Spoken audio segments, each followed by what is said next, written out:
In music, we give short syllable names to the high and low pitches we use, right? We can sing low, we can sing high, and that's all great, but I don't just want to have all these random high and low pitches swirling around me. I want to give them names. Just like Adam gave names to the creatures, so we give names to our pitches.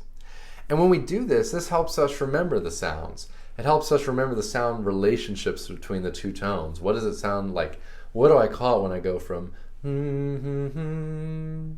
I want to know what I can call that. And it's so great that when we're looking at music, we're able to sound out our music. And if we ever hear it, we can easily give, again, those names to those sounds that we're hearing. So that magical tool in music is Solfa. Some, highfalutin people might say Solfege, but Solfa. And these are the 7 syllables we use. You've probably seen them before, and they sound like this. Do, re, mi, fa, sol, la, ti, do. Now, since you probably already know them, why don't you try to sing it slowly with me?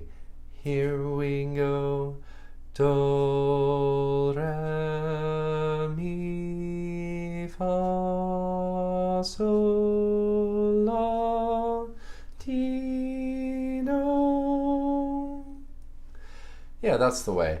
Now, you'll notice that at the bottom of the sheet, I've got the same syllables. They're in the same exact order, but what's different about them? They're stacked on top of each other.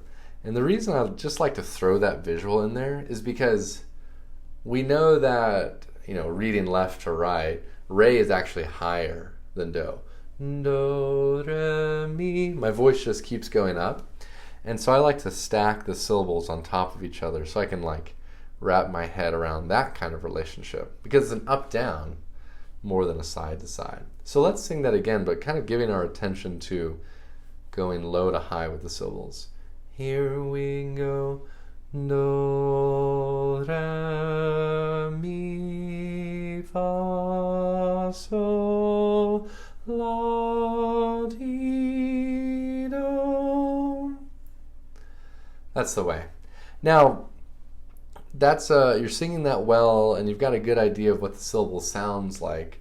But there's a good way to practice this that you can use when I'm not around. I want you to utilize it. There's a way to hear what the sounds are like. So the keyboard, the piano, can remind us of those sounds.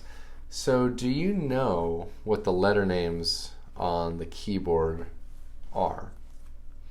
And if not, that's fine, because I can show you really quickly how to remember it. So notice that on my keyboard I've got a group of 3, 2, 3, 2, 3, 2, 3, 2, 3, 2 black keys.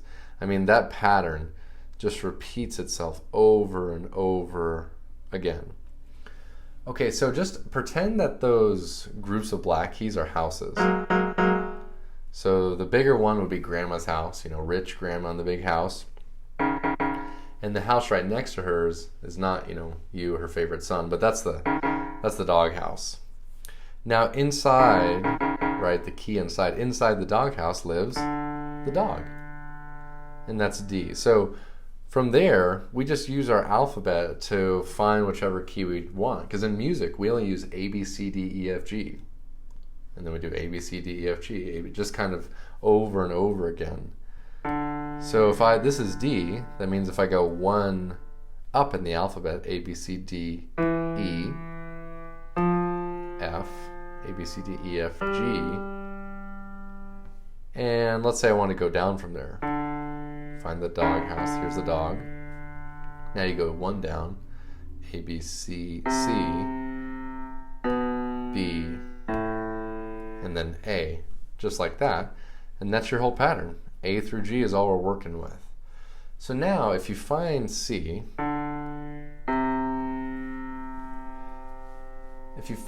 and you can play from all the white keys from C to C, you notice that sounds familiar, right?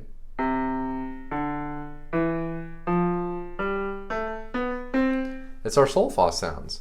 Do, re, mi, fa, sol, la, ti, do. And so you can use this simple, you can get this piano app on your phone or tablet, or you might have a cheap keyboard or piano at home.